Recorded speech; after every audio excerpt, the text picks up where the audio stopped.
Okay, guys. So now let's start to check the muscles, and here we're gonna see the muscles of the neck muscles, and for this I prepared some images here. Let me show you.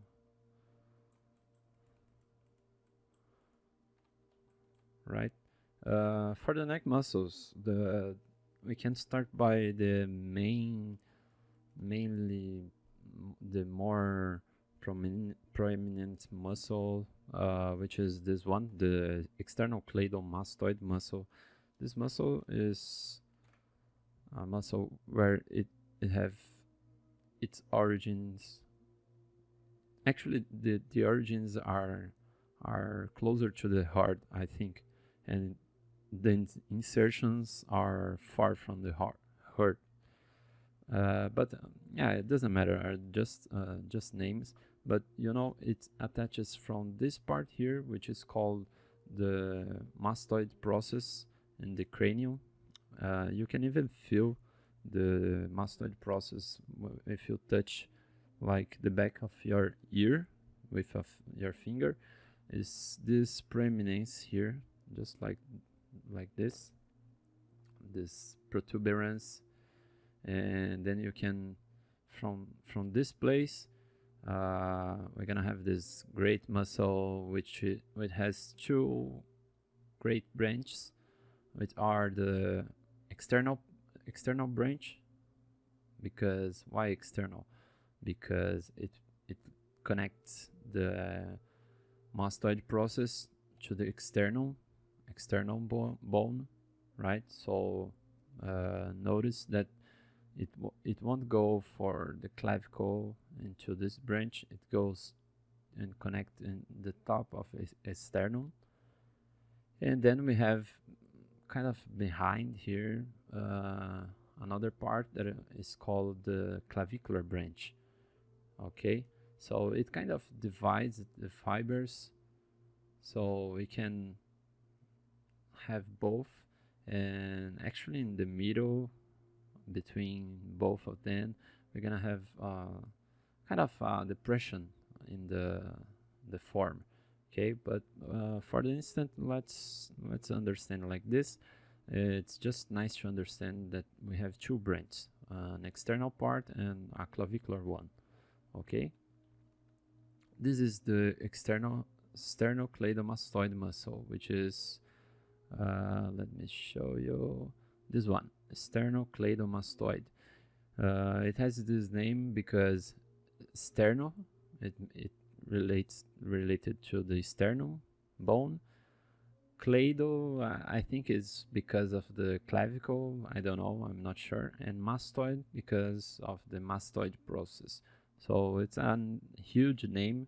It may scare us a little bit, but it's also very didactic. Does it exist, this word? Let me check. Yeah, I think so. Didactic because in its name it's already says where it's relate, what are the regions that it creates a link, and yeah, it's very easily to understand. Uh, Here actually this image is not right. Yeah, because the clavicle is not positioned to the right place. The clavicle should be more like here. So I'm gonna get more another reference, and the external cleidomastoid would get down like, let me show in red. It will be kind of here. Oops, that makes, yeah, it will drop the clavicular part like here, and the external part doing this way. Okay, so one thing that is nice to understand is that it falls down here like in a parallel with the jaw size. Do you remember those things that we said about the neck and the jaw size? Yeah, precisely. This will be the width of the, by looking from the front view, we're gonna see the neck muscle, this muscle doing like this. But one thing that is quite important is that the external part, which is this one which is in diagonal, it won't connect to the clavicle. Okay, so this is a really common mistake that all the students are used to do. They are used to make like the external connecting here to the clavicle. This is not right. Okay, the external part, it connects to the sternum. It says on its name, so you have to take care about it. Okay. Yeah, let's talk about each muscle and then we can reproduce them in our model here. Let's first hide the head and show again that cranium we created. Here I think I'm gonna use the same object we used for the clavicle. I'm gonna just duplicate it, paint with red, just to show that it's a muscle, and let me position it just to show you guys. Remember that all the muscles they tend to be straight, not with not those curvatures. So because of this, I can go over here and smooth it and create more straight angle for all the sides. Okay, so here I'm gonna connect to that point in the cranium, which I said mastoid process is exactly this part right here. All right, and as I said, we're gonna have this connected to the external, so I have to take care and not connect this to the clavicles, because most of the time people tends to make it connected here, and no, that's not right. Okay, we have to push it and connect it to the sternum.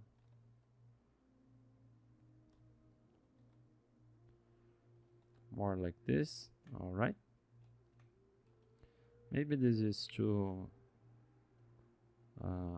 pinched, but just to understand, those demonstrations are just to understand like the origin and insertion of each muscle. So when it goes to remake that in the surface, we're gonna better understand that.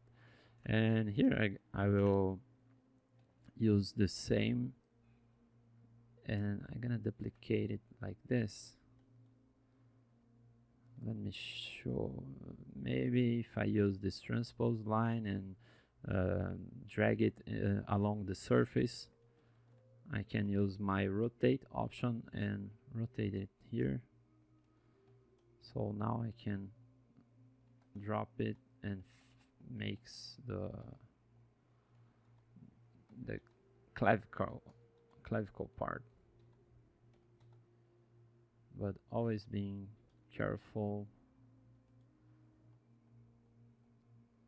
Yeah, I won't be too precise, the size, just and the muscle shape and everything, just to you guys to understand where the muscle is located and understand the anatomy itself. But the trick here is more to understand the surface. So this will be when we will do the model, just as we did in the head. We did the bones and some muscles, but the trick is to better understand the actual surface. Okay.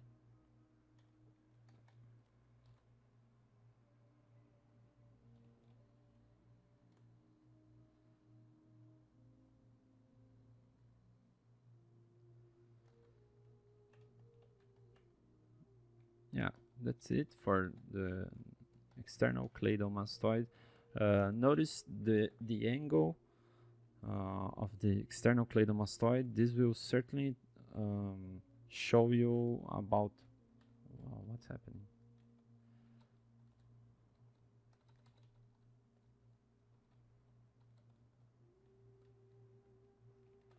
I think I have my caps lock. What's happening? Okay, now it's working. Yeah, I'm sorry, guys. Yeah, notice the angle. So once you look at someone and it has like this angle for the sternocleidomastoid, it will be kind of in a neutral pose. If we have the sternocleidomastoid like this, all the head will be more projected to the front. Okay, so more, how can I say that? Hunchback, I think. You know that the hunchback of Hunchback Disney, I think is, yeah, like this, you know, the the head projected to the front, so the external cladomastoid will look more vertical, and how more lying down to the back, it will demonstrate like the character is pushing his neck and making it very straight in relation to the rest of the body. All right. So once again, I'm following the same jaw width, same jaw size, and look how we have this V shape in the middle, right here. That will be kind of a depression when we talk about the surface, but we're gonna show it better. Okay, so continuing here with the neck muscles, the second one most important will be certainly the trapezius muscles. The trapezius muscle will be this great one, and it will make part for the back, all the back, but it adds the back of the neck, you know. So all this region here, let me show all this muscle here to the back of neck, to the scapula, and also a little bit on the clavicle. It's also gonna attach there. Here you can see that it connects to the acromion process that we said, that it is this region, like in the between the deltoids and the trapezius is the sorry, how do I say, the spine of scapula. Yeah, this region right here is the acromion process. Okay, so the trapezius will connect every part like this, and it goes also here. But for the instant, the trapezius muscle I'm gonna show for you. Yeah, let me show you here, it will be better. It's gonna, let's make with red. Yeah, the fibers will follow these directions into the scapula, the spine of scapula, and I can also separate, you know, just for understand the trapezius muscles, more like, I don't know, maybe 3 or 2 parts, like the lower and the upper part. So trapezius muscles will be more like this, and this I common use to say that is the upper part of trapezius muscles. And then we're gonna have the others, which is the lower part, which will also connect the scapula and the spine itself. Okay, but we're gonna do the trapezius muscles, but behind the trapezius we're gonna have more muscles that we can also say which are the levator scapulae. Let me show. Where is the levator scapula? Yeah, the levator scapulae, which is this one over here.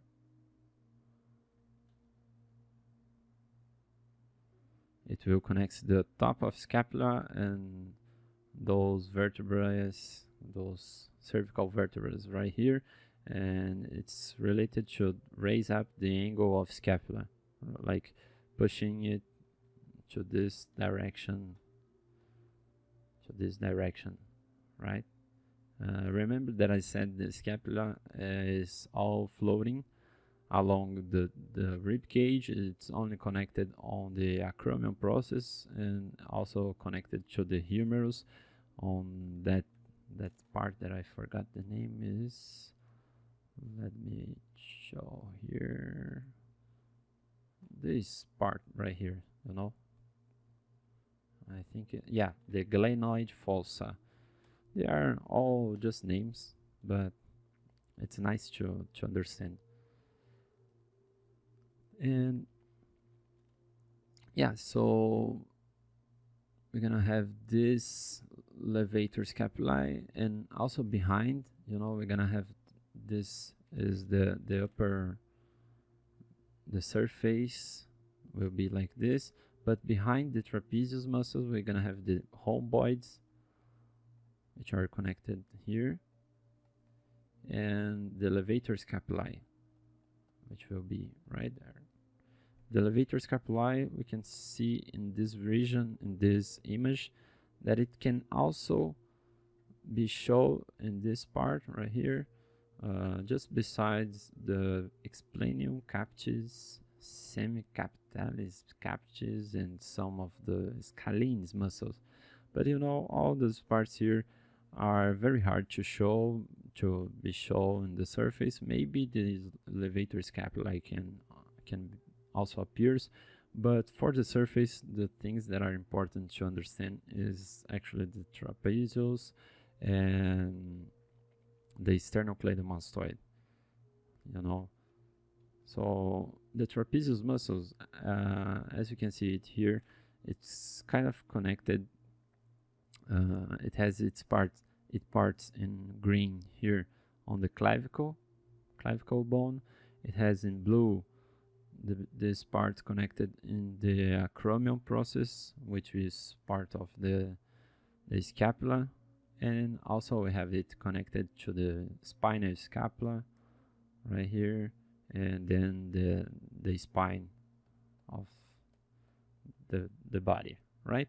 So you guys remember that I said about the clavicle, which we could actually divide that in 3 parts. One more facing front, the other more diagonal, and the other facing forward, or again facing front. So once we divide the clavicle in 3 parts, we're gonna have like this. The first one will be connected the sternocleidomastoid, just as I said, right? You can even, you know, 1, 2, and 3. And notice that in the diagonal part we have nothing really connected there, but in the third part we're gonna have the trapezius. All right, just like this. And here the sternocleidomastoid once again, and this part here should be empty. Okay,